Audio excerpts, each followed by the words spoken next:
Okay, so I'm just gonna first like introduce us. Like why, why do we want to listen to you guys, right? Why should we listen to you? So Hannah, tell us a little bit about you and your work, and then we'll pass it over to Craig. My name is Hannah Straatmann, and my partner and I, his name is Ethan Klubine, we run Bridle Up Ranch together, training, and a lot of our foundation is based off of just getting the mindset right, so when you start adding the performance later, your horse doesn't blow up. And I think that's kind of what we all want, so like a safety first base thing. We tend to follow a combination of like Warwick, Schiller, and Buck Brannaman. Not quite as woo-woo as Warwick, but not quite as just like performance only as Buck. So like a happy medium that translates to the everyday trail rider, but then if you want to go compete on the weekend, you can kind of show off a little bit too. So that's kind of what we work on, and that's kind of how we are. Do you accept horses for training and training? We pretty much train only. We don't do any lessons. If you have your horse with us in training, we offer free lessons for you and your horse together while they're in training. And then afterwards, if you have difficulties, we will reach out and help you assist also later. But we don't do just open to public lessons. Right, tell us about you. Okay. I see you guys all left your man at home. It's me and the cameraman. He said he don't do horse stuff, so it's just me out here. You gonna throw my business out there? Yeah, he does camera stuff, so find him later. My wife and I have Moore horsemanship. We're in Texas. We met through Mustang Makeovers, which is pretty cool because it promotes just getting better. I've always done it to help me get better and learn more about training, and Mustang's a pretty difficult test, I would say, one of the most difficult tests in colt starting. So now we do a lot of outside horses and a little bit of clinics, and I do lessons too. Something I'm probably rare in is I don't have a 9-day minimum like a lot of people do. I don't think she does either, but I'll even sometimes she'll just haul horses to me and I'll just do first rides on horses I don't know, and that's kind of becoming a lost art, so that's maybe something unique that we can do that a lot of people are getting away from, so maybe that perspective will help with some of what we're talking about today. Thank you for that. So, and Craig is here today because you just brought a horse back to the area that you've been working on, right? So just because he's in Texas doesn't mean we can't send a horse to you. However, you have a good weight. And like Hannah, you've got several horses coming in, booked until August. So sometimes you can't get a horse in immediately when you come to the point where you determine you need professional help. So just keep that in the back of your mind if you're working with a reactive, anxious, and nervous horse, right? Okay, all right, so first of all, let's talk about what are the most common reasons a horse is labeled as anxious, nervous, or reactive.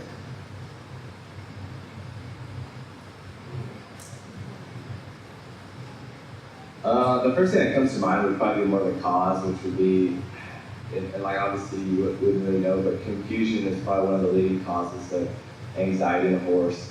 I think they did a study a long time ago where a horse had to pick a box, and it was like black or white, and then as time went on, they made it more gray.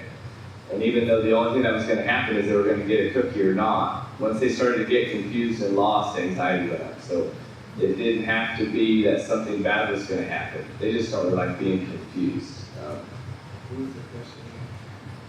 The most common reasons that the most common. So I would say a lot of it does stem from confusion, but I would say it's most commonly labeled that way based on what they're actually doing.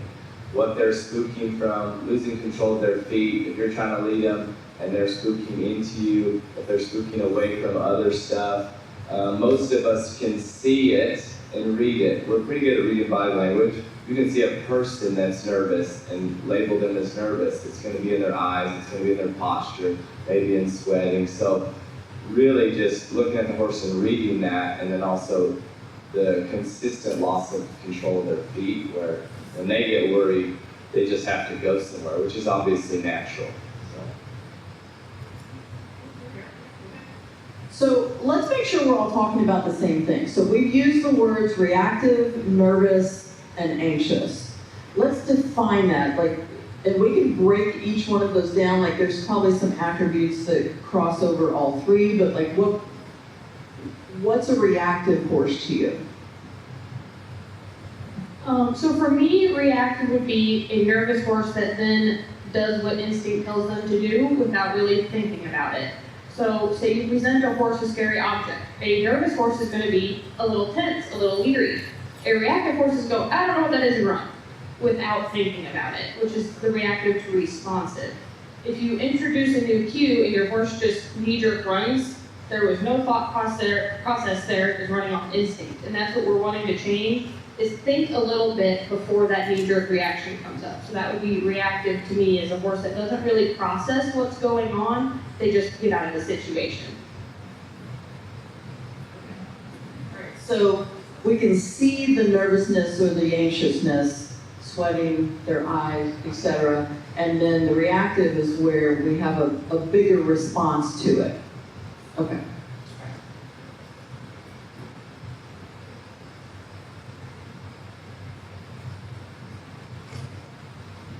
How do you determine if this is a pain or discomfort issue versus behavioral? I feel like that is one of the most difficult thing with horses, because in the wild, a prey animal, any prey animal, is going to hide their pain. Because if you limp when you're in the wild, you're the target. So finding out if it's pain or not can be difficult, and the first thing I work on is getting the horse manageable. So getting their groundwork good, and then all of a sudden, if your groundwork is good enough, you can go, hey, that foot placement's not right. That's not accurate. They're tense here. If they're comfortable with you touching them, now you can do some body work and feel if there's some pain somewhere.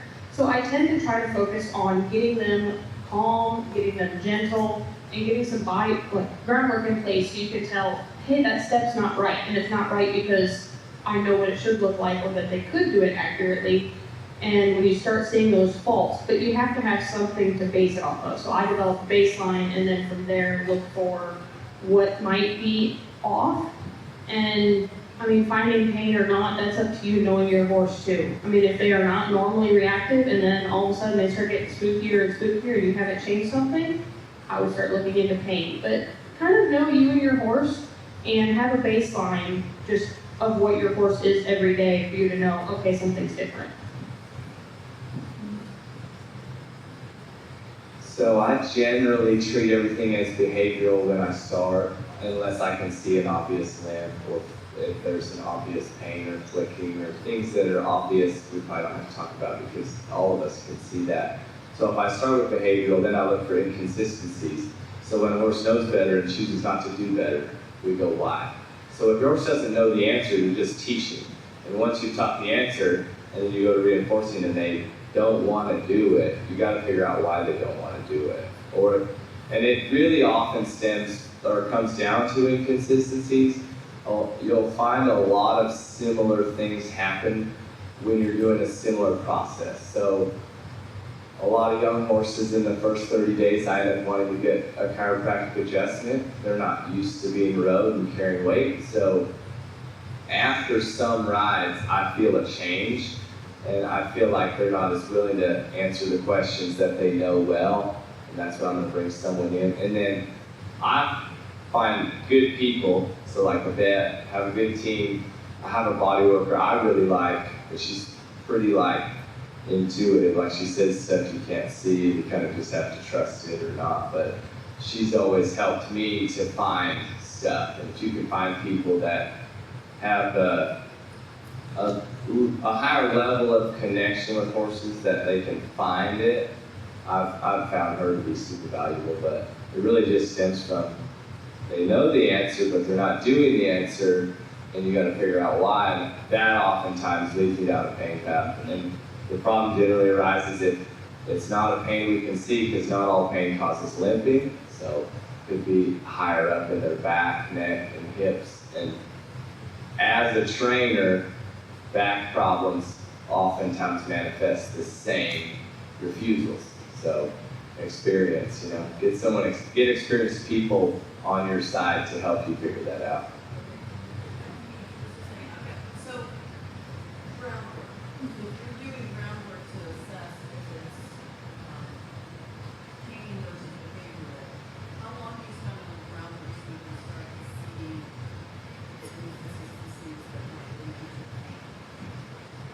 varies on horse, but it's kind of similar to what he was saying, where you get a start of, okay, so a few days you kind of understand the answer. So like a lot of times we see hip issues with doing hip heels. They just don't reach up and under very well. So we're like, okay, what's going on in your hip or your lumbar area?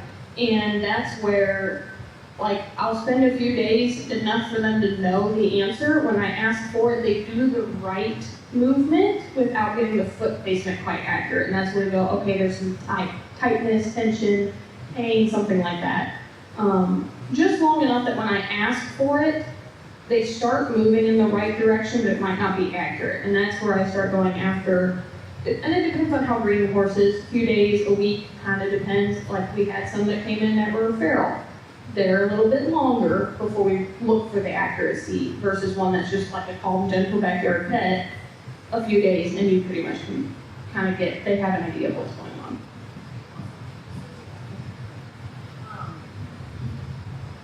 How often do you probably have people that, a good team of workers, like how often do you, like the normal person say that the vet says it's fine? Every time. So, no, not every time, but like, oftentimes you see it on the Facebook where someone says, cleared by the vet. And it's like, that's, like, look, we can go to the vet, we can go to the doctor and say, my back hurts. And they say, can't find it. My stomach hurts, can't find it. So I take more from what the horse is telling me in their behavior, movement. And I have had to guide the vets a lot. So I have to get pretty close to where I think it is. I'll do a quick story. I had a horse come in.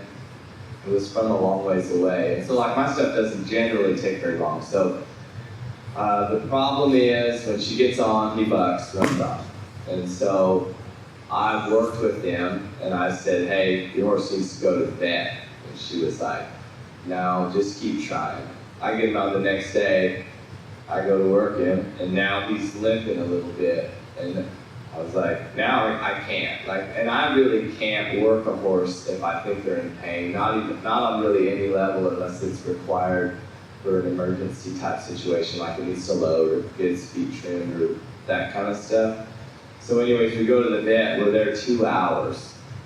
And they're like, man, there's nothing. And I was like, you need to find something, because there's something. Okay, well, here's what we can do. So and I told them where I thought it was, up high in the high neck. And they always start low, so you're an hour later before they finally get where you want them to look.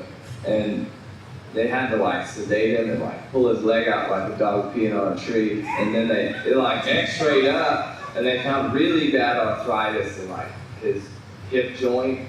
And I was like, hey, should this horse be rode? He's like, absolutely not. So that's why she buys this horse through a sale. She tries to get on, he runs off and bucks. I'm normally fairly accurate at I think it's pain related, but my faith in can a vet find it, like we can't even always find it in us. And I'm not saying they're doing a bad job, I think it's very difficult sometimes if the horse doesn't limp. If it limps, yeah, we're probably gonna find it. If they don't, and I actually had another situation where the horse wouldn't bend and move its hip over and it got reactive. So I'm like, hey, this is a problem. It ended up, and it was, it came with the problem. It had a broken vertebrae in its neck. And so when they respond in a way, you're like, that doesn't line up. They know the answer here and they can't physically do it. And so those are kind of my two main examples where they'll say, oh, the vet cleared them, they're good. It's like, what do you mean? Oh, we trotted them around, they didn't weigh them. That's not enough. Okay, I'm gonna go a little out of order from the questions that I talked with you about, because I think this one's important. As you were talking, I love the do they know the answer? And are they just not answering the question the right way, right? But other things that you both talked about, I don't know about you guys, but I don't know that I would be able to see it, right? Or recognize it. So the question becomes, how do we know when it's the time to go to the trainer? We need some help because we're not getting anywhere with the issue. Thankfully nowadays there's so much information out there online that you can either find a program that works for you, that makes sense to you, or you can find somebody that understands. And so, like, for example, if somebody's horse, we've worked with it, they go home and they don't know what they're looking for, they can just take a video and send it to me, and I will narrate over the video what I'm seeing. And then they can go, oh, okay, I see that now that you put it to words on my horse. So you can look for trainers out there that can do something like that and just do an assessment. You don't always have to go straight to a 30-day training program. Go to an assessment, see if somebody can work with you one-on-one. Like we do travel training, we come to your house and work with you and your horse in a training session, and most of what we do is spent on, look at this, here's the signals, here's what you need to look for on your horse so you can see it day to day. And I mean, I think when you get confused, just reach out for help. Like you don't always have to commit to a full 30-day program unless you reach out for help and you're still lost. Then maybe you can step it up to a 30-day. But if you send it to a trainer, but you don't go participate, then you're really not learning anything either. So reach out to somebody, just an assessment, a single travel training day or a virtual assessment. Something like that, just you get confused, reach out. There are so many options available now. I don't think you have to wait till it gets really bad.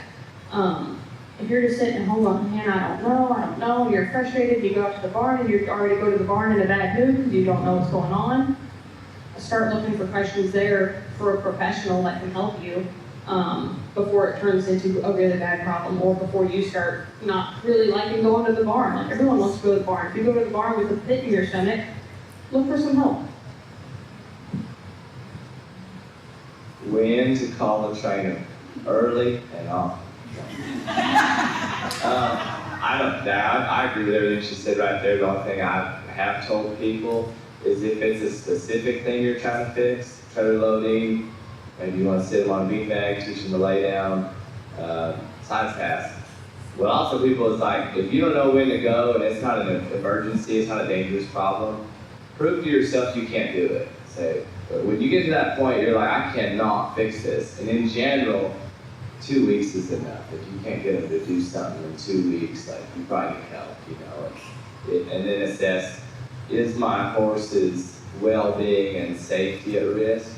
If they're not halter broke, if you can't trim their feet, if they can't get basic vet care, that's more emergent. Like we don't wait 6 months and then go, you know, I can't catch this Mustang. 2 to 4 weeks, if you can't catch them, you probably need to get help. And if their well-being is fine, take 6 months to teach the side pass if you want. But generally, once you give it the old college try and it ain't working, it's like someone's gonna show you, and in like a minute and a half, you're gonna be like, oh, well, that was worth the money. Glad I came. So, does it only take you 2 weeks to train a horse to sit on a beanbag?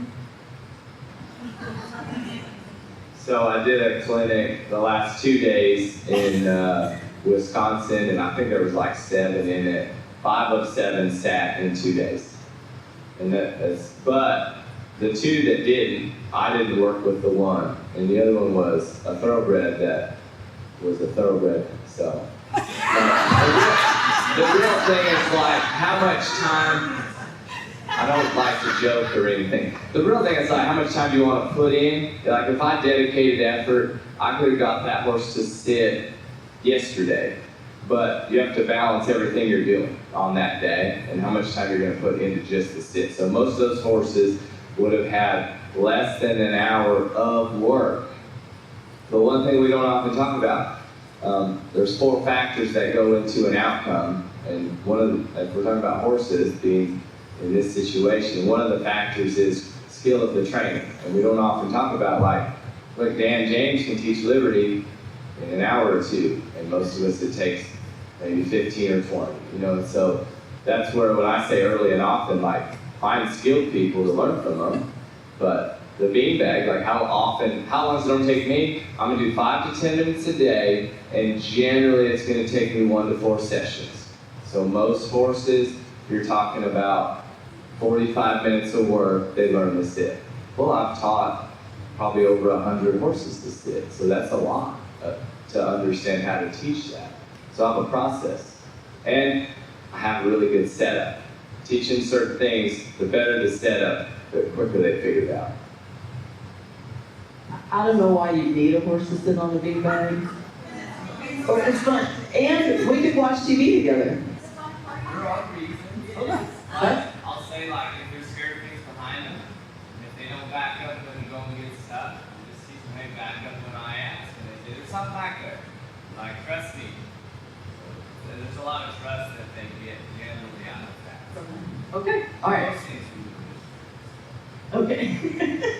Okay, so the interesting thing that you guys just said is you don't have to commit to 30, 60, 90 days worth of training. You can reach out and get an assessment, get an evaluation.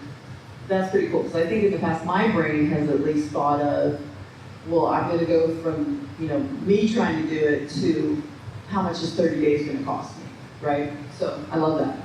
Okay, so really what we're trying to do here is move the horse's thinking from a reactive brain to a thinking brain, right? So let's talk about some techniques to do that. Okay, so groundwork, how do we use groundwork to do that? One of the ways I prefer to do it, which is not going to be everybody's preferred way, but when we first get a horse in for training, like day one of training, we're going to put the horse in our round pen, we're going to get out the flag, and I'm just going to wave the flag. And if the horse looks at me and makes eye contact, I put the flag down. If the horse takes off running around the pen, I'm just going to lightly wave the flag until it looks at me. And I'm going to put it down. You do that in one day in a horse, and it's amazing how much they learn. Hey, what if I just look at the thing before I take off running? And it has worked on, we have worked with Mustangs, not as many as Craig, we've worked with Mustangs, we've worked with backyard pets where the horse just walks around meandering, totally ignoring you. But getting them to think about the situation with no pressure and no restrictions. So I don't have a halter on them, I'm not dragging them around, they're not learning to pull on me. They have the freedom to do what they want to do, so if they want to react, they can, but the pressure doesn't go away until they start thinking. But I don't up the pressure, so once they leave, I'm not going to chase them around. I'm just going to wait until they go, okay, hang on, nothing's changing, what can I do to get this situation better? Hey, can you help me? Then I go, yeah, I can. And I step back. That makes probably the biggest difference in most horses we work with. When you start getting into the groundwork and you start teaching them like the yields and hips and shoulders and to send correctly and to stop and back up, and there's an array of groundwork. It can be anything from liberty to whatever you want it to be. The groundwork just teaches communication between you and the horse, and the better your communication, the less reactive your horse is going to be. Because if something happens and you say, hey, how about we just turn and walk the other way, your horse understands that and isn't going, wait, what do you want? What's going on? What's over there? What are you asking for? If your communication is good, even in a bad situation, if you say, hey, stop and just turn and walk away, your horse goes, I understand that. Let's go do that because that's a good idea. So the groundwork builds communication, so it really doesn't matter which area of groundwork you go into. But as long as you are consistent with what you want to do and what you are expecting of your horse, so that way your horse goes, hey, when you pick up that hand, that needs to move over, and you're clear every time, that level of communication will get you out of some trouble later on. So before I do the techniques, I'll talk about my idea behind it. Horsemanship's a journey, so I've been a lot of places on this journey. I actually started with Warwick and Buck, and I always joke, I tried to mix Warwick and Buck, and I was bucked off, but obviously I mixed it poorly, but that was a long time ago. But I made a post the other day that went over really poorly, and I was curious, mostly it was a test to see, would this resonate with anybody? And at first it may not make sense. But I say horses only need to know two things, what means move and what doesn't. And so what I went behind my teaching is, does this mean move or not move? So does the flag mean move? In the example she gave, no. But had she put her hand up and pointed, it would. So what makes it mean move? I make it mean move. So I work on just being able to move my horse, and I would like them to not move in the absence of me asking them to move. So if I'm with my horse and I don't ask for movement, the default is do not move. So how would I fix that? If they're standing somewhere and a bag blows by, and they move 2 steps right, I'll just move them 2 or 3 left until they soften. I'll just say, hey, that wasn't correct. If they move forward, I just move them back. So I just balance them back to where they were. And what I'm after is their understanding of, when you're with me, I control your feet. Not in a forceful way, in a dance partner sort of way. I'm leading the dance. And so that's really what I'm after. How do I teach it? First, I just direct them around. I direct and then I follow through. And then if they're standing and I wave the flag and I didn't direct them, if they move, I might do the same thing. I might just wait for them to stop and pet them. Or if they move a certain way, I might move them back the other way. So I just balance the movement to say, stay in the center. And that helps them think when something happens, did he ask me to move? I'm not supposed to move. I don't need to move. I want them to think, now that's something I say that maybe also won't resonate with everybody. I say whoever's in control, the hind end is in control. Whoever's in control is in charge of safety. And I'm in charge of safety. So you'll see often a relationship between a human and a horse where that horse is wiggling around. But you can also see that horse thinks he's trying to keep himself safe. I keep him safe. And so that's a big responsibility, and I need to make sure he stays safe. So that's what it is for me. I keep everything as simple as I can, but hopefully that makes sense. I'm loving these tidbits. Do they know the answer to the question? Does this mean move or not move? Right? You guys are really simplifying it for us. I think, I don't know about you, but I tend to overcomplicate things. Yeah. She said we simplified it. Horse training is simple. That doesn't mean it's easy, but don't overthink it. It is simple. Horses know what keeps them safe. That's as easy as it is. It's not easy to do, but it's simple, so don't overthink it. Okay, so as a touch on groundwork, let's talk about trust. How do you build that trust? Like you said, that he's got to trust you to stay in one place, or he's got to trust you to sit on the beanbag, right? How do you build the trust? So I really struggle with words. So one time someone's like, and this is a decade ago, they're like, I'm trying to build confidence in this horse. And no joke, it took me 2 years to figure out what they were talking about. Like, how do you build confidence? So I had to sit on that for a while. I'm a numbers guy. Like, I remember my phone number from being 5 years old. But words, I really struggle with meaning. So I kind of sat on that for 2 years, building confidence. And then I finally figured out, how do I build confidence? Through success. And then how do you lose it? Through a failure. Something happens, it doesn't go well. So building confidence. So if you're building trust, that means when I direct my horse, it needs to go well for them. You know, I don't want to direct them somewhere and they slip and fall down. I have a quick question. What's more important, trust or respect? If you think trust is more important, raise your hand. If you think respect is more important, raise your hand. Okay, now here's my answer. I came up with this a long time ago. What's more important, trust or respect? The one you don't have. It might be different tomorrow. If your horse moves when you ask it to, but it's also a little nervous, you need to work on your trust. He needs to believe when you direct him, it's not going to be a problem for him. So if I'm building trust in him, and I would say, for me, I do a lot of the Mustangs, you have to haul them. So we take them away from home. And now I'm dad, and they're like mothered up to me because I'm all they know. I found if I stay home too long, that doesn't change. You still have to leave the house. They still go through that. It is one of the greatest trust-building things, obstacles. You ask them to do something tough. What do you do if you go to a team trust-building thing with a company? You go through a bunch of exercises as a team. That's what obstacles are. You're a team. You're going through this stuff. You're accomplishing it. You're petting them when it's done. And you're both feeling each other's energy. It's a good thing. So I'll let her go now. But that's, kind of summarize how I would do that. I don't really have a lot to add on to that. I feel like there's a misunderstanding of the words of trust and respect.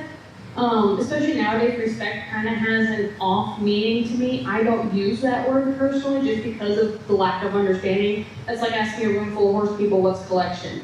Every definition is going to be different. And I feel like both respect and desensitization have gotten into that category where nobody really understands it. So instead of using that word, I'm going to use more like what it means to me.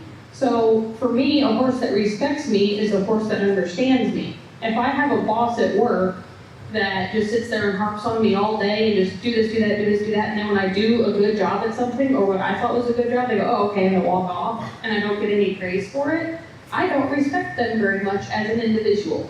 I might respect them due to a physical position at work, as they are my boss, but as an individual, I'm not going to really respect them and their personality as just a human. That's where I feel like with trust comes respect. If you have somebody that works with you, is by your side, helps you when you get stuck, those are the people that you start to respect. So I feel like when you build that trust, like he said, you hold them places, you work through tough situations together. You're never gonna build trust by babying them. You kind of have to push the boundaries a little bit. Like right now, I started here very nervous. I am pushing my boundary.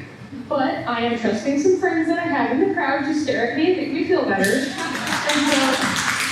And so that's where I'm going to start building that. And that's where your horse is going to build that with you as you go into a more difficult situation with them. You push for a little bit more energy. They know the answer. I want it a little better, a little more accurate. You know, something like, you know, the fancy spins you see in reining. My horse can do a nice slow circle. I'm like, all right, now I want a little more speed. That's where you start building the trust, is where you push the boundaries of what you know and kind of work through some difficult situations together. How do you make sure to reward the horse? Like, you know, we give them pats, we give them treats, like how do you reward them? I feel that varies by horse. When working with like some of the more wild or feral, whether they're Mustangs or not, but just the ungentled ones, sometimes the reward is just to step back and give them a little bit of personal space. Let them breathe for a second. Just pause. Because horses seek calm. They seek peace. When they're out, if you watch them in a field, if something makes them uncomfortable, they get up and walk away from it and go to where they feel comfortable. So some horses really like scratches. My horse, if she does really good, she really likes her chest scratched. I'll do that. If your horse is food motivated and you can use treats accurately and correctly, treats are fine. If they bug you for them, they are not fine. But if you can just offer them correctly, they are okay. But it depends on your horse and what works for your horse. But usually if they do the right thing, you release the pressure, of course. But it's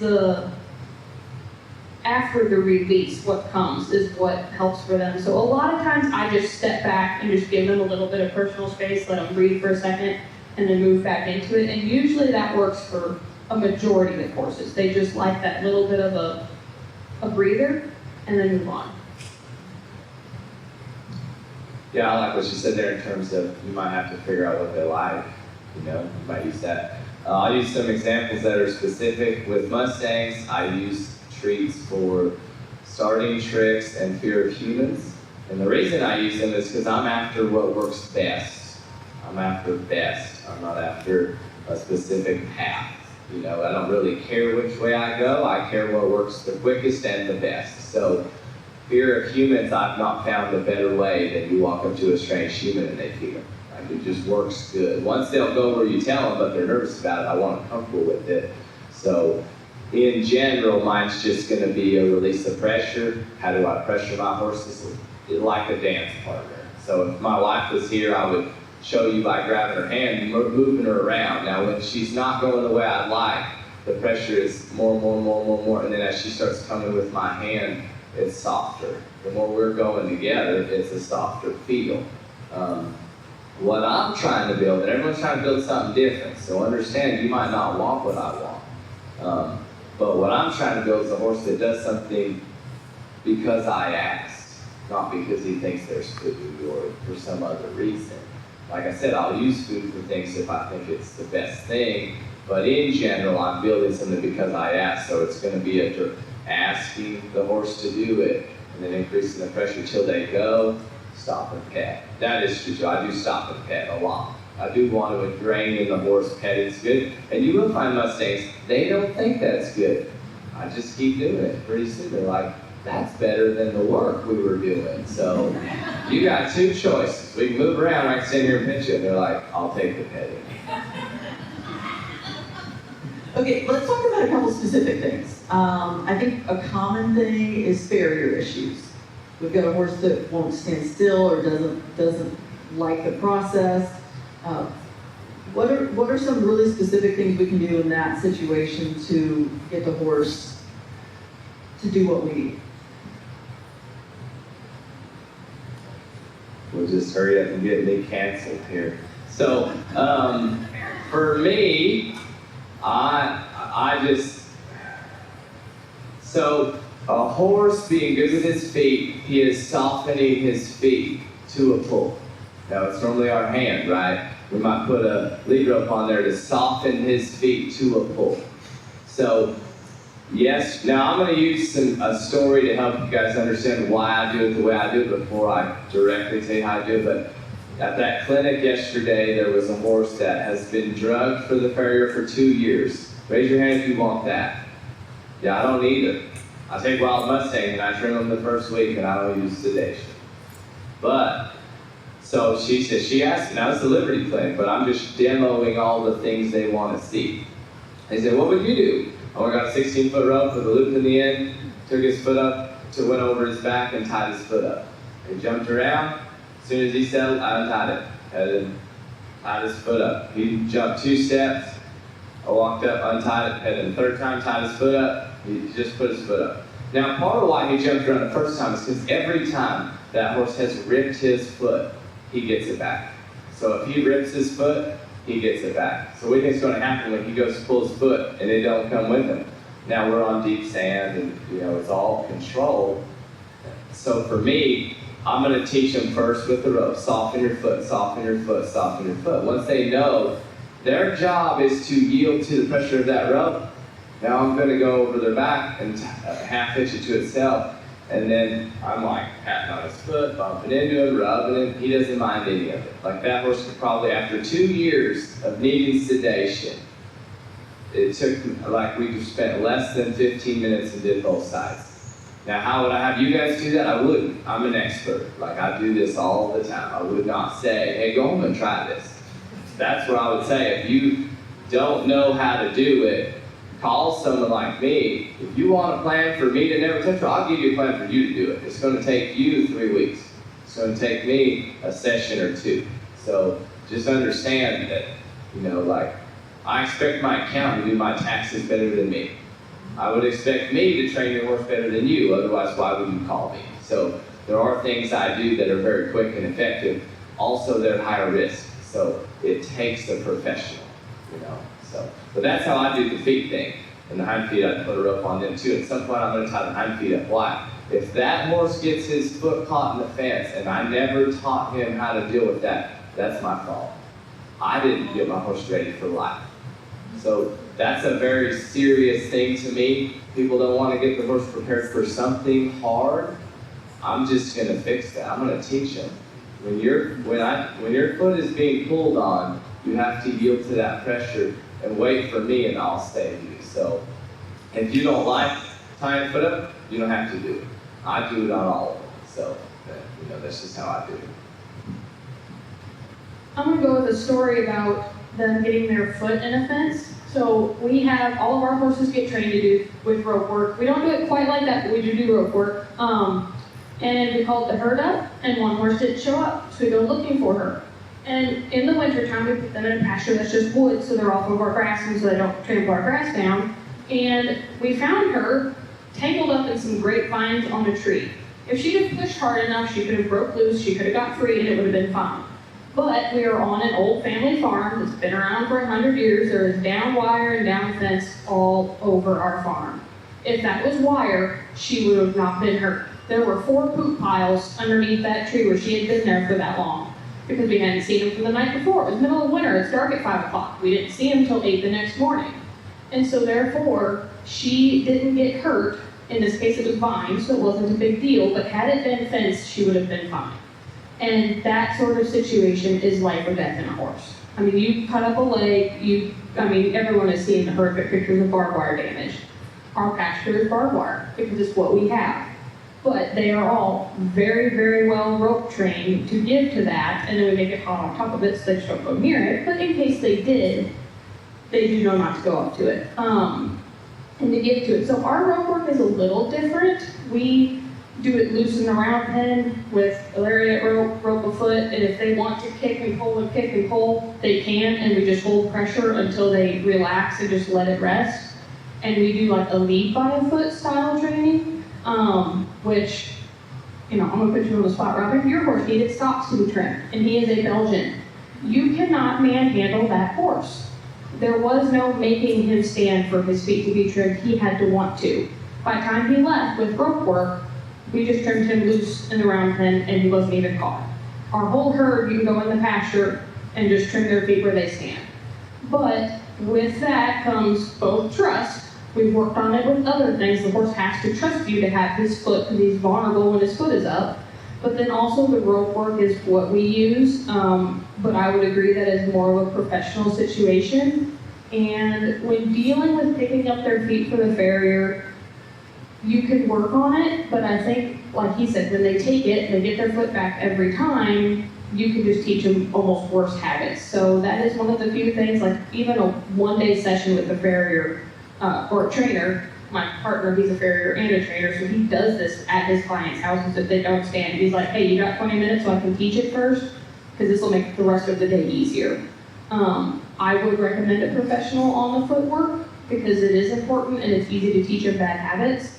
And I also recommend teaching it after your day of work. Like teaching a horse to stand tied. We don't tie them hard and just let them figure it out. We teach them to tie after working them for an hour. And they're like, all right, I'm kind of done. You're like, cool, now just stand here. Oh, this tying thing's pretty nice. Oh, you worked hard? Hey, stand here with a foot up. Oh, that's a lot easier than running around. So we do it after they're not fresh anymore. So then they're a little bit more in a mindset that standing is a good idea. So yeah, I would recommend a professional on the footwork help, because if you do it good once, it will make a lifetime difference for the horse, versus, yeah, you can kind of work on it and get it a little better, but it can be hard to get it accurate without a little bit of help. So let's stay with the feet for just a minute. So we had a question about a horse pawing while it's waiting to eat. Now we could translate that over to it paws at the trailer, it paws in the wash rack, that kind of thing. So what are your thoughts there? I was hoping to go second on that one. I would say first you have to diagnose why, because it's like a doctor prescribing medicine. You said, hey, I got a cough. It's like, he paused.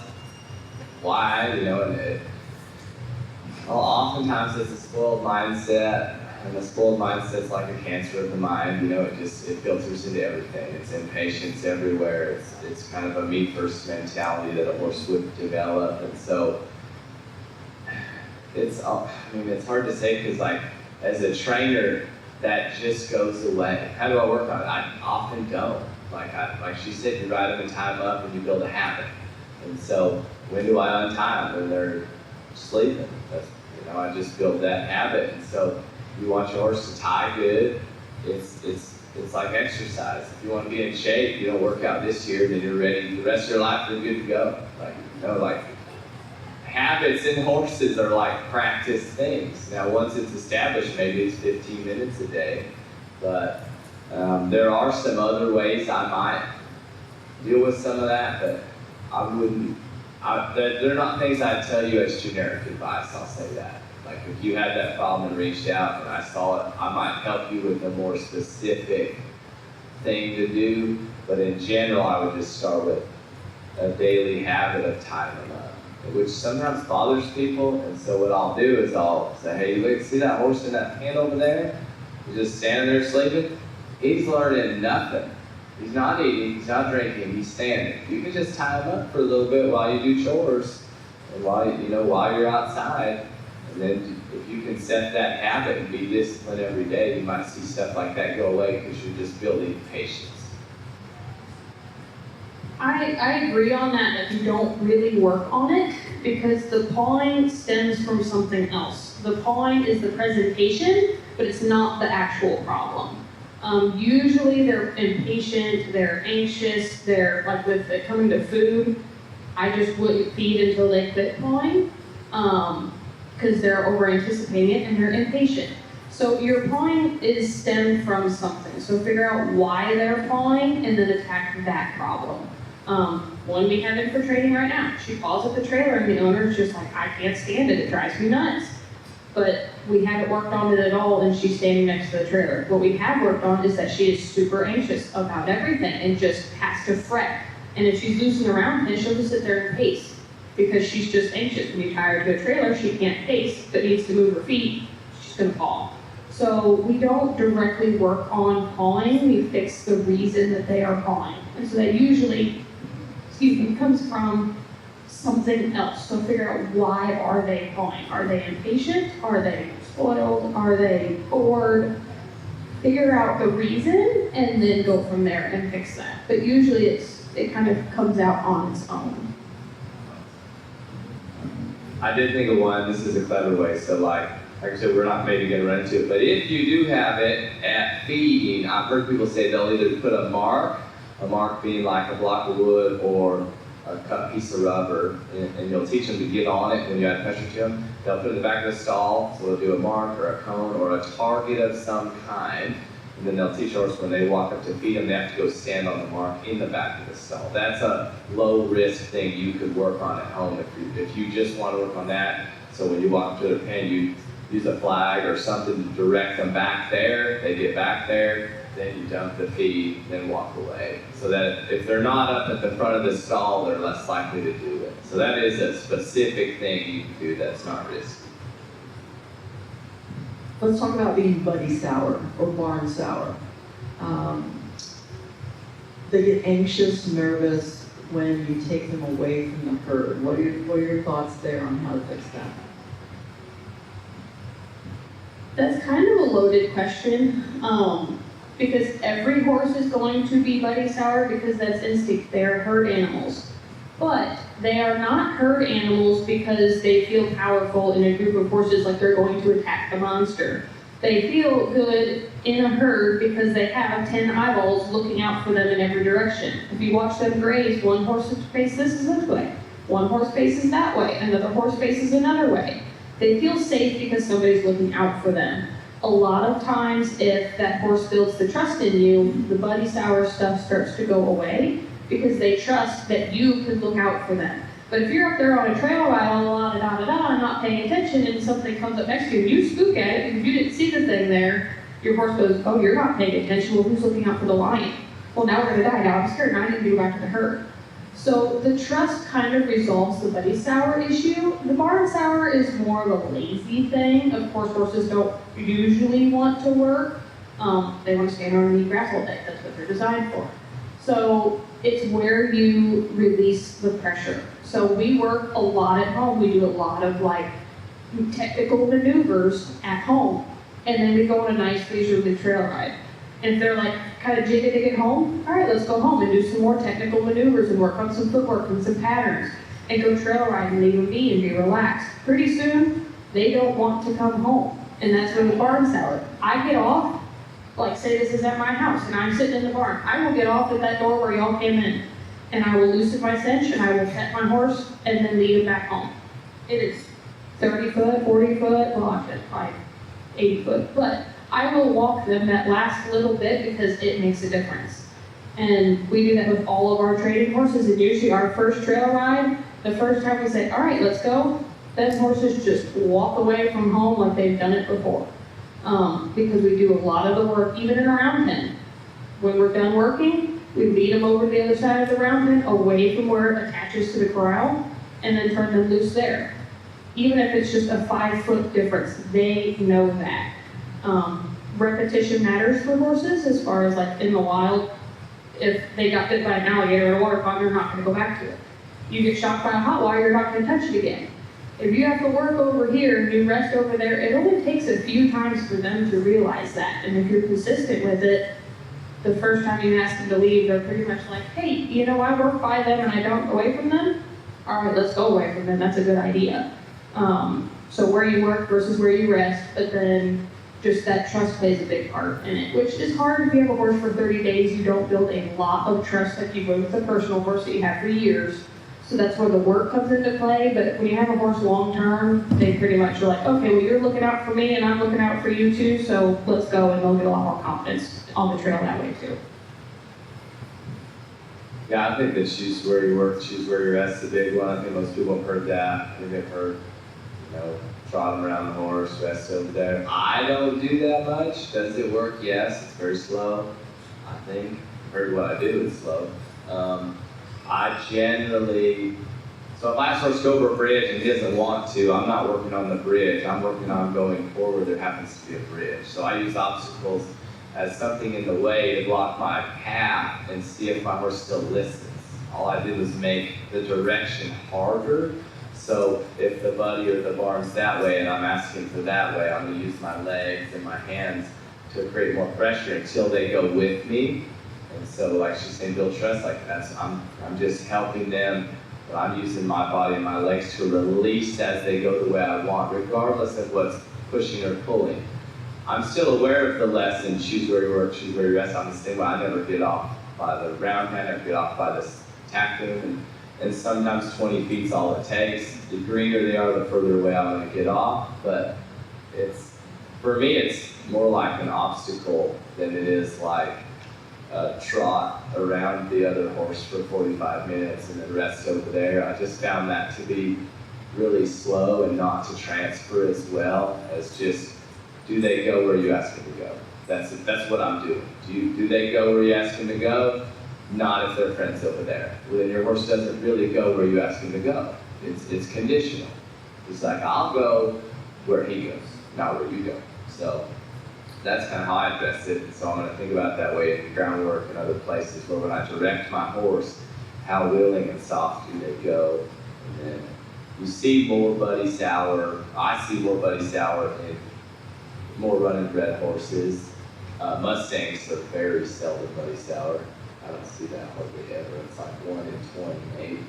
They just aren't. I don't know why. But running bred, they're like born weaving. They're week-old weaving in the stall and doing weird stuff. And I start a lot of barrel horses and rope horses, and I fix it the same way. I just get control of their feet, get them to go with me. When they go with me, we're going together. We're more of a team, and I'm genuinely just working on, will they go where I ask them to go?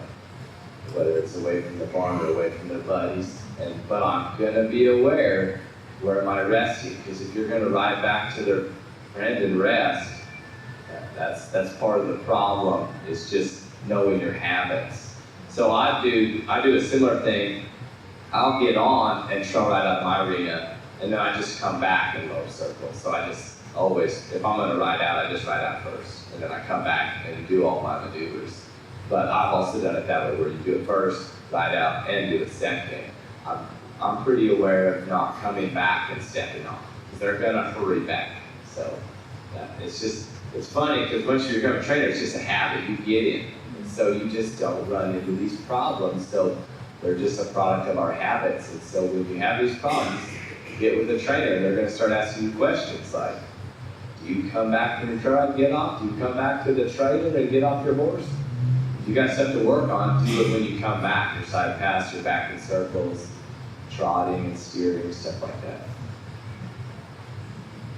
Okay, so this question is when a horse cycles up into anxiety, like we're getting more nervous by the second here with whatever we're doing.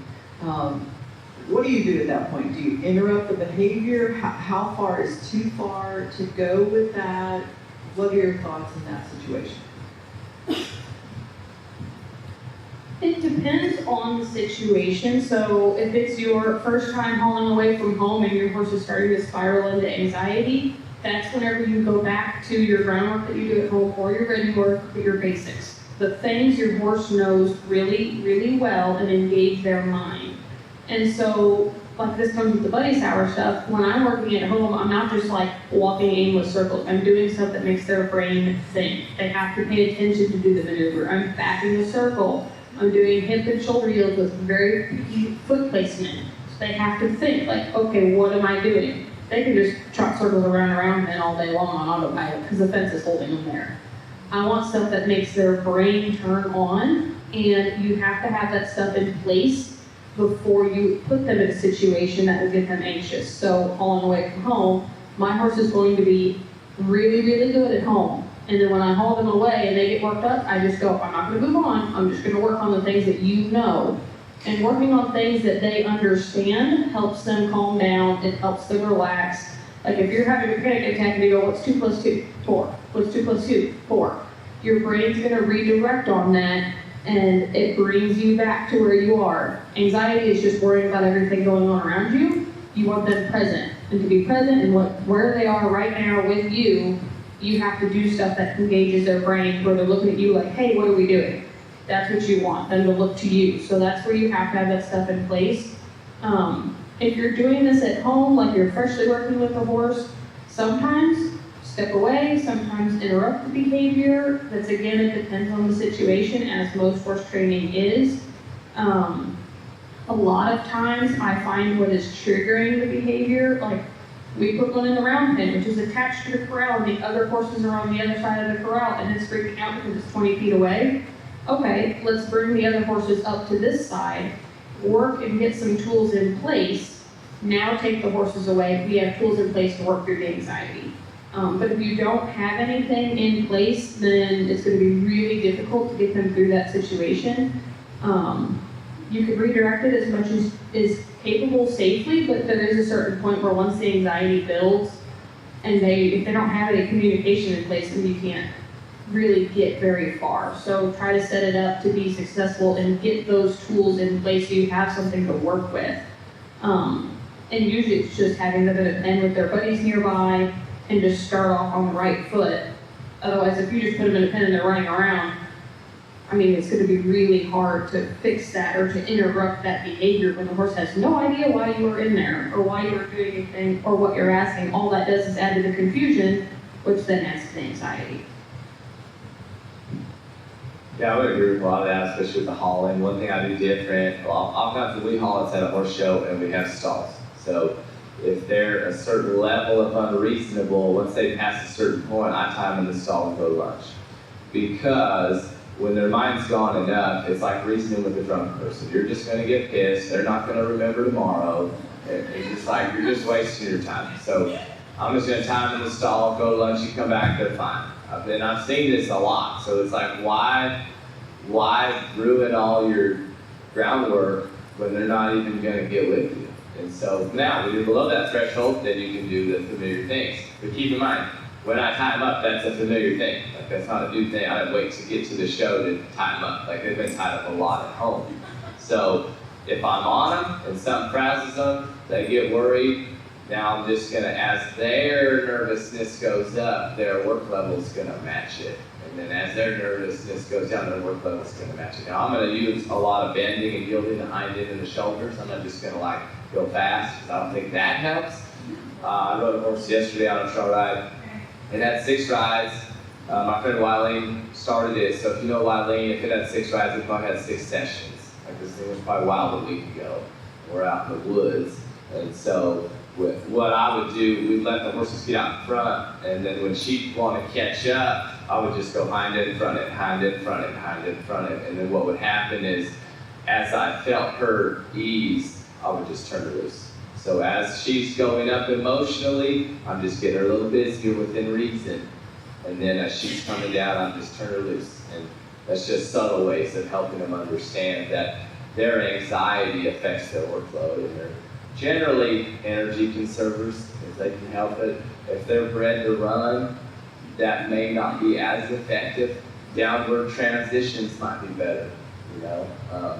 But it kind of depends on the horse you're working with. And then she brought something, if you turn loose in the pen, they're running. I agree, that doesn't really help them. But if you have a horse you turn loose in the stall or a pen and they're pacing, I'll tell you a super good bit of advice.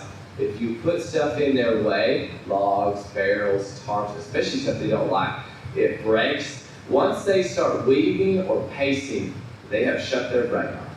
They're going through a movement and nothing's going on. When they stumble on a log or they have to go around a barrel, it checks them back in like meditation. And you'll see pretty quick, and we'll put the logs where it's like through the fence, so it's kind of at an angle, so they have to step up and bump into it. And so just breaking that thought process, they'll settle pretty quick. But yeah, I wouldn't put a horse in a pen that's frantic with nothing to break it free of that path they're going down. I don't know about you, I am recognizing that I know very little about horses.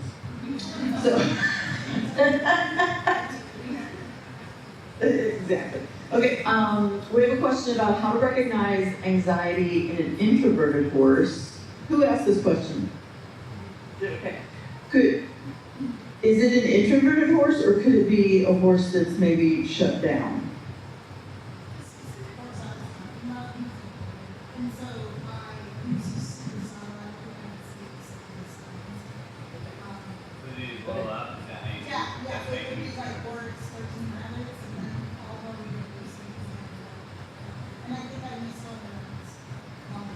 The stoic horses.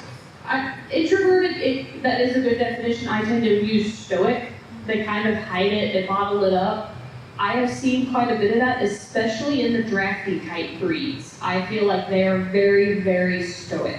Your like thoroughbreds and Arabians are very expressive. They have no problem throwing their head and tail in the air and kind of prancing around when they're upset. And I see the drafts just kind of almost suck inside themselves. Finding that can be very difficult to learn to see without somebody right there next to you saying, hey, that's what you're looking for, that little thing. And I don't know that I could even describe it to try to put it into words. There are subtle things like, are their ears moving? Like if you're doing stuff, they're not blinking. Their nostrils are kind of uneven. When you look at them from the front, one nostril hole will be a little higher. You can see just some clenching in the jaw. But a lot of times you'll see like the ears just kind of are flat and they're not actually looking at things, they're just kind of neutral. That tends to be a stoic horse because they're not engaging that brain, they're just kind of shutting it out. Shut down and stoic kind of go hand in hand. A lot of your responses will be the same. And that's also where looking for quality counts. So if you're doing your groundwork and the horse is, you're kind of just, okay, they're kind of hit fielding-ish, yeah, it's okay. I want accuracy and quality in the movement, and when that quality falters, you know there's an issue. So we had one, you would think she just bucked out of nowhere. And we hadn't ridden her yet, and this was like second saddling. And I'm going through the groundwork, and I'm like, it ain't quite right. I mean, she was hip yielding and shoulder yielding and changing directions and sending out. She seemed all right, her head was low, she was calm.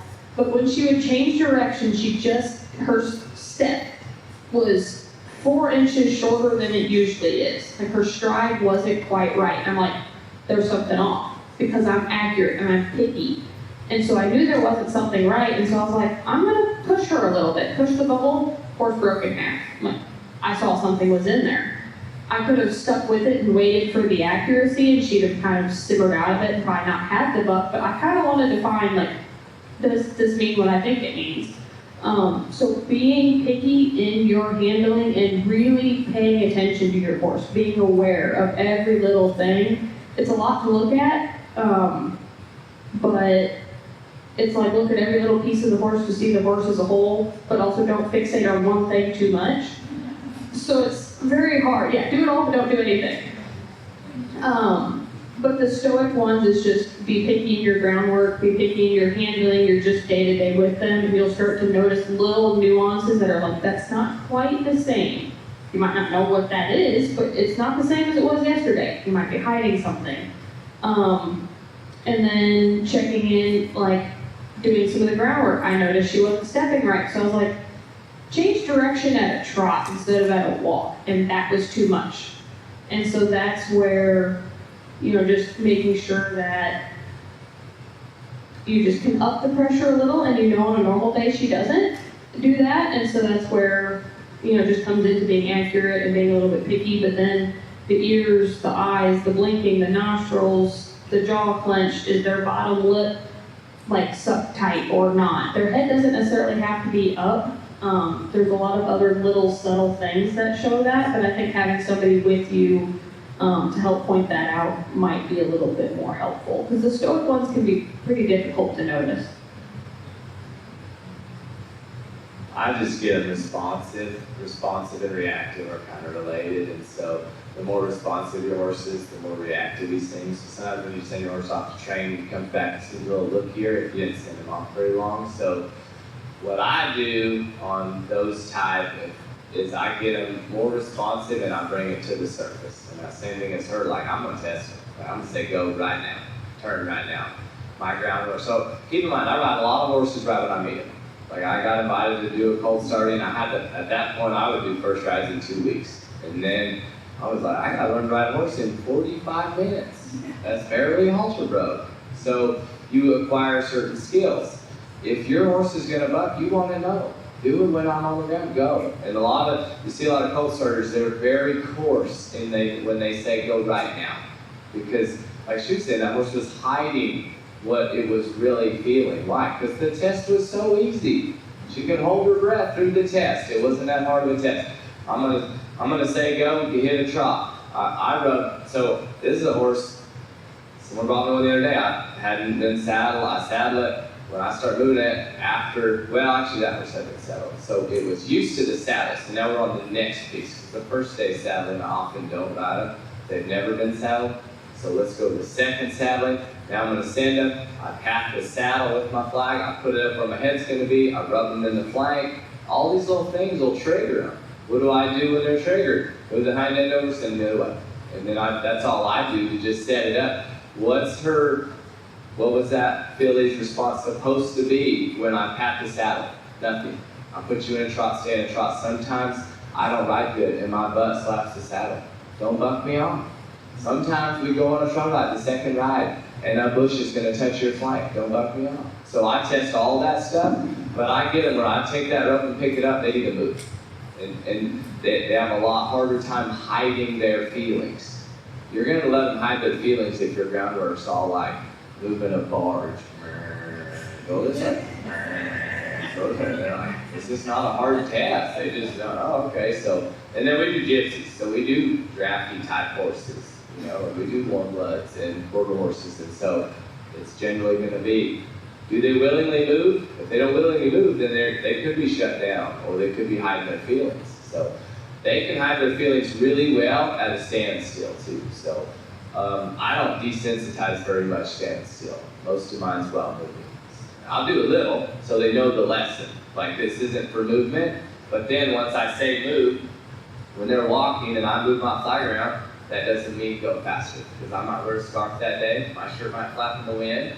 What means move? The things I've told you mean move. My legs, my seat, my lead belt, my reins. Those things mean move. My shirt flapping, that kind of stuff don't mean move, but to answer your question simply, if you get them responsive, you're going to bring a lot of that to the surface. And you'll get to see it, and then you get to soften and bend them and get it out. But it's hard to get it out if you never see it. Speaking of the flag, like when they're saddled, if you wave the flag above them, you tap the saddle, I want them to look at it. I've seen a lot of horses, they spook at everything. And they spent like 90 days at a trainer, and then we got them in, and they're scared of everything. That horse in the video, he stood perfectly still, looking straight ahead, and you could throw balls at him, you could swing pool noodles around him, they did all the tarps, whatever desensitization thing you can come up with. And he just stood perfectly still, staring straight ahead. That horse never looked at what was happening, and as soon as his head turned and he looked, he freaked out and bolted. I want them to be aware of what's going on. And so that's where, like with the flag work, if I'm tapping the saddle with the flag, I want the horse to turn their head a little and take that eye and look at the flag so they know that it is happening. Waving it above their head, just to tip and look, just a little. They don't have to flex all the way around, but I don't really do any kind of desensitizing other than the flag work. And basically with that, once they learn, just look at the scary thing, that's pretty much all you need when you interact with anything scary. I took a horse to an obstacle competition and it was her 10th ride ever. As I was riding in the competition, it was her first time hauling away from home. She did every obstacle, including the scary water box that everybody talks about, which is, for those that don't know, like our black plastic tub on the ground, basically, they step in and walk through. And she did that the first time asking for it because she looked at it and thought about it, processed it, and went through. And that's what I taught her with the flat. Look at it, think about it, and if they're shut down, they won't tip their head and look at it because they're not mentally there to be looking at it. And so that's where I really pay attention to, are you acknowledging what's going on? And that seems to be a notable thing too as far as the stoic horse. Like, they're not gonna look at anything because they're just hiding it. So just look at their eye, like, did they actually look at that? And that usually is a pretty good giveaway. Okay, we are at 7:20. So I've got a few more things. We're gonna go rapid fire, and then we can give the audience a chance to kind of follow up with some other questions that might have come up, okay? Okay, senior Amish Belgian, nervous of everything, especially fly spray. What would you do? I mean, it always comes down to controlling the feet. The quick answer is going to be you just spray it, and then they walk circles, and then when they quit, you stop. I don't often do that because it's slower. So if the feet go one way, I just bend around, push them back the other. But so I would say for me, I'm just going to control the feet, send them back the way they were, and do it again. And the biggest tip is use water, not fly spray. So, but everyone probably knows that. Then that's where I'm kind of like, I would differ, where I just turn them loose in the round pen and I spray it because I know the horse personally, and this is how I would do it with that horse because I did it with his hitch bait. I just sprayed it in the round pen and he ran around and I would just step in his way, but I made sure he, of course, wouldn't run me over first. So the groundwork was in place there, some personal boundaries were in place, and I would interrupt so that he couldn't just blind run circles, and he, like, kind of like him putting the poles on the ground for a horse that's pacing. I just stepped myself in the way because I didn't feel like moving poles. So he had to like think about me and run the other way and think about me, and then he was like, okay, hang on, I just can't blind run, what do I have to do? And he looked at me, and then I would stop, and then I would repeat, and then, I would step that up eventually to where you can spray it next to him, you can spray it close to him, they look at it, you stop. So I would do it maybe the slower way, but that's just with what works for me and how I do it. But I wouldn't just like let them blind run around and so I would redirect the feet, but instead of doing it by asking for it, I would put something, usually me, in the way so that they have to change direction and think about it rather than just running a circle, and having that break and focus keeps them from just zoning out and turning the brain off, and that gets you a little bit further. So that's how I would approach that. Which we worked with his hitchmate. And so that's why I would just start like as far as his comfort zone is. If it's across the round pen, then I would just start there and build up. But the big key is releasing every time he does the thing you want, which is whether it's stand still, to look at you, to breathe. I'd stop, if they do the right thing, stop. Because they don't know that they do the right, if you just keep spraying and they stand still and you're like, finally you spray anyways, they're never going to learn any better because they're like, well, if I'm running, you spray, and I'm standing, you spray. But it makes me feel better when I'm running because I can release this anxiety. Well, I'm just going to run and you spray. So they don't learn. So the release is important about when you quit. So whether it's you redirecting the feet or it's you letting them come through the other end of it, it's when you stop spraying that makes the difference. And if they finally get where you can spray it and they stand and don't move, end it there for the day. You might not get fly spray on them. At that point, pour it on your hand and rub it on them if you need to, but that's one of those, it's not an emergency, so take your time, teach it, and get it good. Okay, so this one might be a little bit more of an emergent issue. We've got a rescue horse that's very anxious.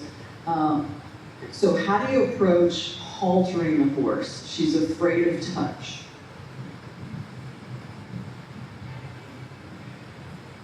Well, I used to rope them, and that's fine. Now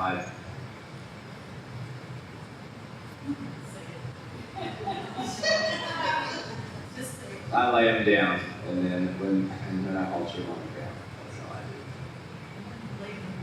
I do. So I got a 4-year-old warm-blood stallion in, and you couldn't touch him, and so I laid him down. Like, so some of these skills, like you guys would be able to do this. It's like, hey, call an expert. Some experts are going to use Liberty. I could use Liberty. I could teach it through Liberty, but there's a balance there. What lessons are they learning? How long do you want it to take? So, you know, that stallion needed cut. We have all these issues, like, so depending on the level of hurry you're in, other ways I could do it, I could go behind foot from my saddle horse. I could teach him to soften his hind foot. I could teach him to back up off it, and then I could have someone walk in and halter him. Like, there are a higher level, but it's like I said, higher risk, higher reward. So that horse, Wild, couldn't touch him, really kicky, and it took me 35 minutes. I had him haltered. So, I mean, it's like hard to say. That's me. You know, I'm an expert. I've done this a lot. So the way most people should do it is low risk. Just teach them Liberty. Do as she said. Teach them to face you first. You know, maybe get some hay. That's kind of the safer way to do it, but not the way I do it. And that's where we would differ, where I would do it at Liberty, because everyone's like, get a halter on, get a halter on. What good does a halter do if they don't know how it works, or don't know what it means, or don't know how to give to it? It means you get drug around. And then I won't leave a halter on the horse. So, okay, you got it on, now what? Take it back off, you're done for the day. So for me, I teach it at Liberty, and all of our horses basically know most of the groundwork without putting a halter on. They know to lead, they know to touch, they pick up their feet. But I do it in a round pen, so if they feel the need to leave, they can. I can add pressure until they come back to me. I release pressure. So I will do it more at Liberty style, because by the time I put a halter on for the first time, they're pretty much halter broke already.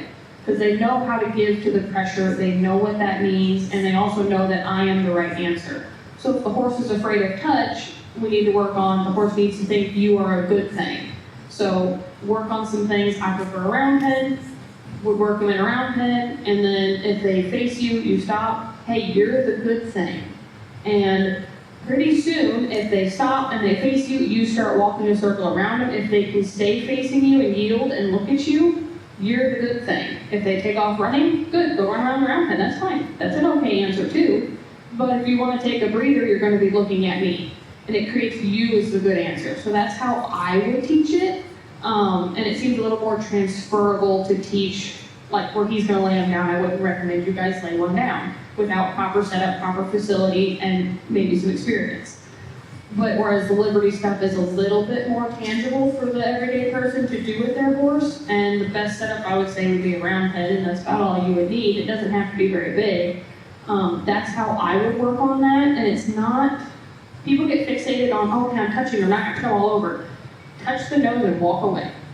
It's not about the touching them, it's about the release of what makes the horse feel comfortable. So, like we have one in, he's just kind of been skittish, and as soon as we started doing work, he's like, I hate people now because you made me work. And so now we're starting over with the gentling part, and it's touch his nose, walk away. And it has taken 4 days to be able to go out into the big pen and just catch him, which is like a 100 by 60 pen that he's in. It has taken 4 days to just walk out and catch him, because he spends the whole first day doing all of the groundwork where he just learned to look at me. I touched his nose, and that took 2 hours of him doing that. And I was done for the day. 4 days later, you can walk out in the pen and he follows you around. And you don't have to catch him. You can pet all over him. I groomed him, gave him a bath, hosed him, everything. But I just did it slower. It was a 4-day process before we got where we were haltering him. And he's a drafty type, and I wasn't going to halter him and tie myself to him. I don't want to be drug around. So that's just where I would do it differently. The laying down works. Obviously, he's had quite a bit of success with that. I will do it a little bit slower because that's what I'm comfortable with in our setup. We don't have a deep sand area. Ours is just a little bit of sand. And so that's what works best for me, is the more Liberty style. And Hannah and I were talking before we started, and she brought up an interesting point, like, and I think you guys all know this, right? She talked about trainers and training styles is kind of like a charcuterie board. Like, you get to pick and choose what you want to eat, right? If you want to try something new, great. Like, or if you don't like something, you just leave it on the board. And then you can take things and make your own board, right? find the folks that, okay, well, this resonates with me, this is styles that I could do, and follow that. That, you know, you don't have to agree with everything that each of these guys are saying. They're agreeing on a lot of things, right? Craig just focuses on how to do things faster because of the makeover situation, right? Yeah, I think we're like all a product of what we do. So I've helped a lot of horses and a lot of people. A lot of people come to me and they don't have a lot of money. Time is money, and so I mean, like that's why I have a 90-day minimum. I like to help people out. I try to do the best I can. And so as you learn certain skills that aren't public knowledge, and it shouldn't be, because you need to go learn these things one-on-one because it takes a high level of timing and feel. And so I will say I've probably done it every way. I've probably gentled a Mustang every way you can think of. I walked out there with hay. I've worked them at Liberty. I didn't like the amount of movement I had to put them through to do it. So that's why that's not my favorite right now. I've gone out there with a bamboo pole with a pull bib on the end, and you just put it on their back, and then when they quit going, you take it off, and you put it on their back, and they go ahead and take it. Well, I've learned from a lot of people, and I've done a lot of ways, but often it comes down to me helping people with a way that I can do it faster. Like that warm blood, 4 years old, stallion, big, very scared. We just finished 60 days, he's loping in the arena. He sits on a beanbag, you know. So that there's all different ways, there's all different timelines, so that's why I would agree with her. If you're looking for how you should do it, you should do Liberty. That's a great way to do it. But what happens when that horse is lame? That's not always the best. Well, you probably just need to get a chute, get them in a chute so you can take care of them. And you always have to adjust things for what exactly you're working with. So at a rescue, they probably need a chute. So when they get a horse like that, they can just bring them in, take their time, doctor them, vaccinate them, all that stuff. Okay, there's a couple questions on here that I didn't get to, but I want to make sure, because we're at 7:31. So I want to make sure that we get to a couple of your questions now. So let's take about 10 minutes for questions, and then we'll probably end there, because I'm betting some folks will probably want to come up and ask you something one-on-one. Is that cool? Okay. All right, so raise your hand if you've got a question. Okay. Walk us through how you lay this down. What is it that is step by step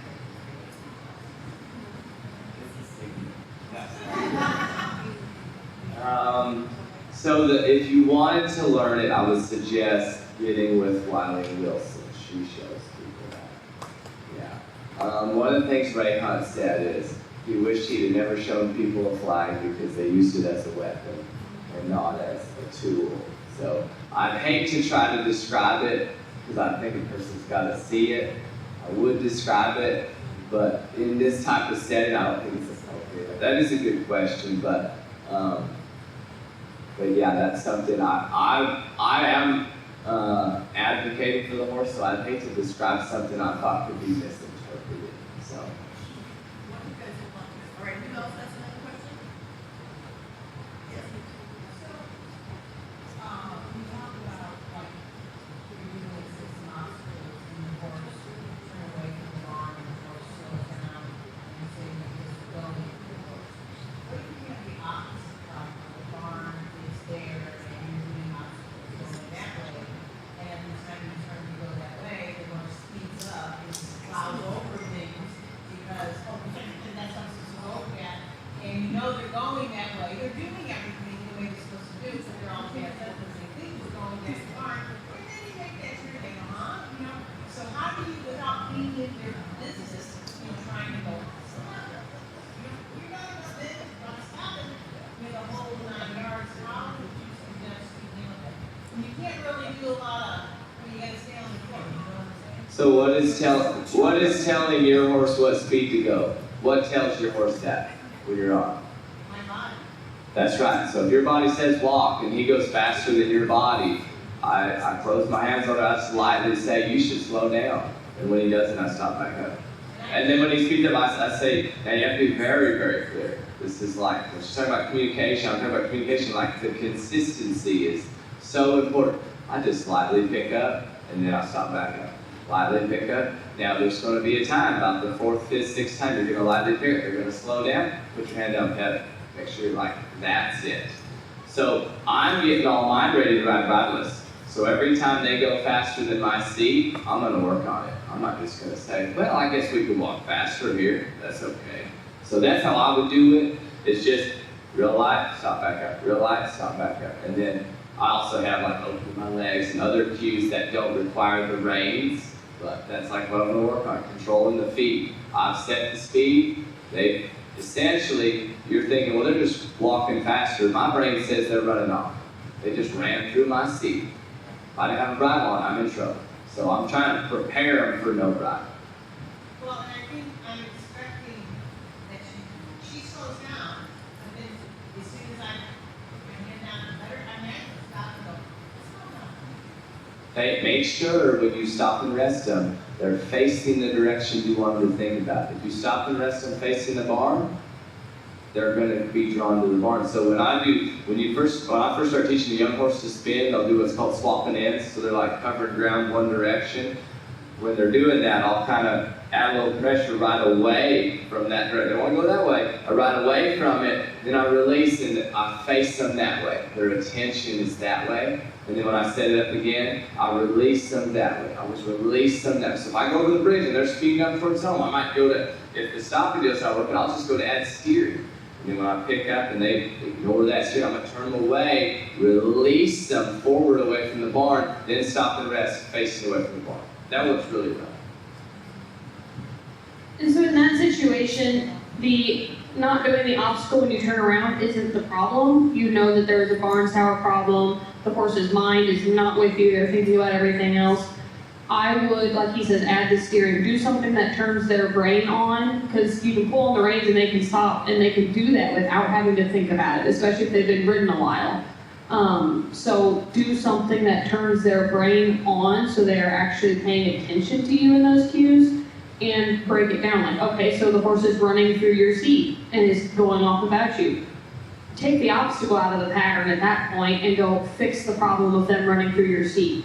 Then go back to the obstacle. Or if they're running back to the barn, fix the problem of running back to the barn, then go back to the obstacle. And so that's where you've got several problems at play, and you can't really fix 3 things at once. It just gets really confusing and frustrating on them.